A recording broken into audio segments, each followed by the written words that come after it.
2019 में हुआ था। उस समय मैंने अभी अभी कॉलेज जाना शुरू किया था। कला अकादमी में अध्ययन करने का एक लाभ यह है कि वहां बहुत अधिक लोग नहीं होते हैं और जीवन की गति अपेक्षाकृत शांत होती है। हमारा छात्रावास 4 व्यक्तियों का कमरा है, जिसमें ऊपर एक बिस्तर और नीचे एक डेस्क है, जो रहने के लिए काफी आरामदायक है। छात्रावास में मेरे 3 रूममेट्स हैं। उन्हें हम जियो ए, जियो बी और जियो सी कहेंगे। जियो ए के सामने जियो बी का बिस्तर है और मेरे सामने जियो सी का बिस्तर है। मुझे याद है, एक रात मैं बहुत जल्दी बिस्तर पर चला गया था। जब मैं गहरी नींद में था, अचानक मुझे एक चरमराहट की आवाज सुनाई दी। वह आवाज बहुत तेज नहीं थी, लेकिन बेहद साफ थी, जैसे किसी ने दरवाजा खोला हो। उस समय मैं सच में बहुत थका हुआ था, इसलिए मैंने उठकर देखने की बिल्कुल भी कोशिश नहीं की, बस करवट बदलकर फिर से सो गया। जब मैं आधी नींद में था, अचानक मैंने सुना कि मेरे सामने वाले बिस्तर पर लेटा जियो सी किसी को गाली दे रहा था। वह सिचुआन का रहने वाला है और वह सिचुआनी बोली में गाली दे रहा था। भले ही मैं उसकी बातों का मतलब नहीं समझ पा रहा था, लेकिन उसकी आवाज में काफी गुस्सा था। मेरा पहला ख्याल यही आया कि शायद जियो सी नींद में बड़बड़ा रहा है।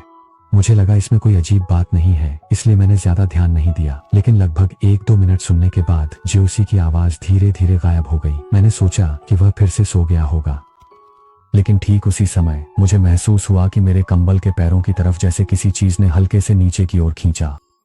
उस पल में मेरा दिमाग पूरी तरह से जाग गया। मुझे अचानक एहसास हुआ कि शायद जियो सी अभी जो गालियां दे रहा था वह नींद में बड़बड़ाना नहीं था, क्योंकि मैंने भी अपने घर के बुजुर्गों से अक्सर सुना है कि अगर कभी किसी अशुद्ध चीज का सामना हो जाए तो घबराना नहीं चाहिए, बल्कि उसे गालियां देनी चाहिए। जितनी ज्यादा और जितनी गंदी गालियां दो, उतना अच्छा।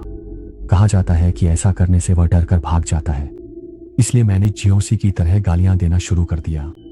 मगर समस्या यह थी कि मैं आमतौर पर गालियां देता ही नहीं हूँ, इसलिए मेरे पास शब्दों का भंडार बहुत कम था। मैं हकलाते हुए रुक रुक कर गालियां दे रहा था। मेरी आवाज में बिल्कुल भी दम नहीं था। ये जियो सी की तरह लगातार और जबरदस्त तरीके से गालियां देने जैसा बिल्कुल नहीं था, इसलिए असर भी जियो सी जितना नहीं हुआ।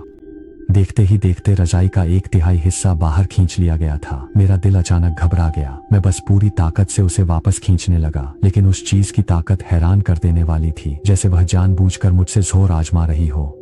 जितना ज्यादा मैं खींचता, उतना ही डर लगता। मेरे दिमाग में एक डरावना ख्याल आ गया, अगर रजाई पूरी तरह से उसने खींच ली तो क्या वह सीधा मेरे बिस्तर पर आ जाएगा। यह सोचते ही एक गुस्से की लहर मेरे सिर तक पहुंच गई। अब मैं और कुछ नहीं सोच पा रहा था, मुझे क्या करना चाहिए। मैंने हिम्मत जुटाई, झटके से उठकर बैठ गया, यह देखने के लिए कि आखिर यह चीज है क्या। लेकिन जैसे ही मैं बैठा, वह चीज पल भर में ही गायब हो गई, जैसे कभी थी ही नहीं। मैंने घबराते हुए पर्दे हटाए और सावधानी से सिर झुकाकर बिस्तर के नीचे झांककर देखा।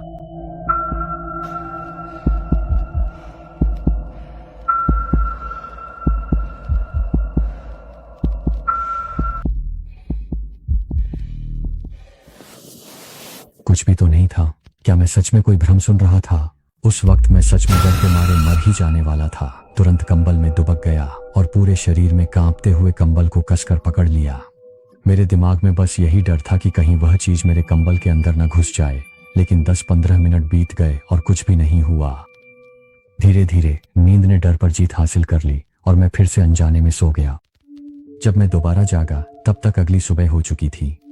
मैं जल्दी से बिस्तर से उठकर नीचे उतरा। तुरंत ही छोटा सी, छोटा ए और छोटा बी को जगा दिया और एक एक करके उनसे पिछली रात के बारे में पूछा। छोटा सी ने मुझे बताया कि वह सच में पिछली रात उस गंदी चीज को गालियां दे रहा था, और छोटा ए और छोटा बी ने कहा कि उन्होंने भी पिछली रात गाली देने की आवाज और दरवाजा खुलने की आवाज सुनी थी। लेकिन उस समय वे बहुत थके हुए थे, उन्हें कुछ भी असामान्य नहीं लगा, इसीलिए उन्होंने ज्यादा ध्यान नहीं दिया और करवट बदलकर फिर से सो गए। उस दिन हमारे डॉर्म के 4 लोगों ने एकमत होकर स्कूल प्रशासन से डॉर्म बदलने की अर्जी देने का फैसला किया। हमें लगा था कि ऐसे कारण से प्रशासन जरूर मना कर देगा, लेकिन हैरानी की बात यह थी कि उन्होंने बड़ी आसानी से हमारी बात मान ली। उस समय स्कूल के हॉस्टल में वाकई काफी कमरे खाली थे। शायद उस साल दाखिले की दर कम रही होगी।